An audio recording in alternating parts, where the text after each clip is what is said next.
All right, jQuery.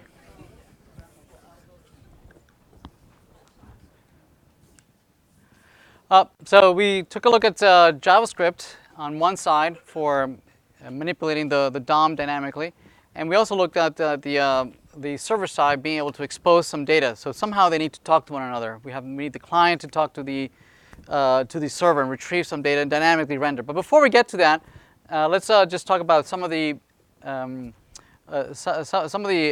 issues that JavaScript has throughout its history.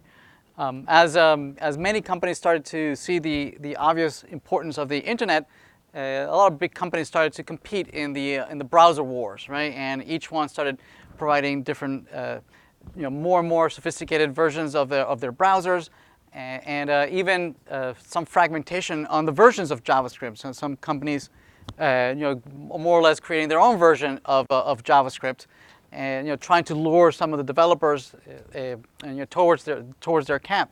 But even without that, it was very hard for developers that were increasingly using JavaScript to have any guarantee on whatever version of the JavaScript was going to be used on the other side. Right? They had no control over who was going to be using their application. Right? What particular version of JavaScript they were going to be having. Yes.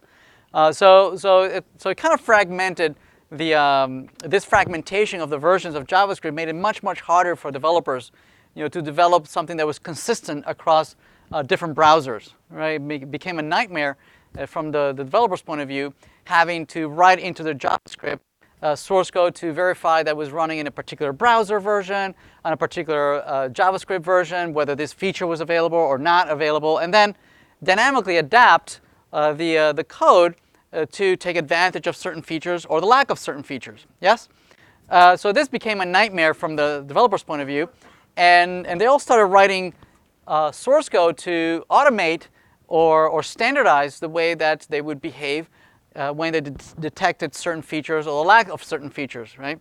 And so these standard ways of behaving based on the different versions, at some point became a standard, became a well known throughout the industry. And jQuery is a library that does just this, right? It encapsulates all the best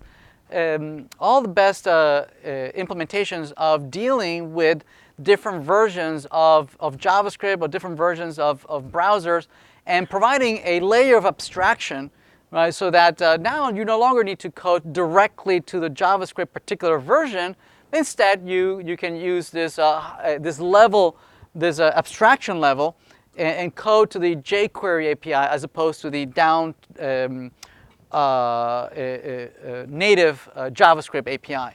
So instead of using document.getElementById, you use an API that can handle any number of versions of JavaScript, any number of versions of browsers, and give you a consistent behavior, right? So that it removes any of those concerns of targeting different versions of browsers and versions of JavaScript. It removes them from them. So jQuery is one of the more successful JavaScript libraries, and folks, that truly consider writing in JavaScript, they never consider actually writing in JavaScript. They instead use some layer of abstraction that handles some of the low-level interaction.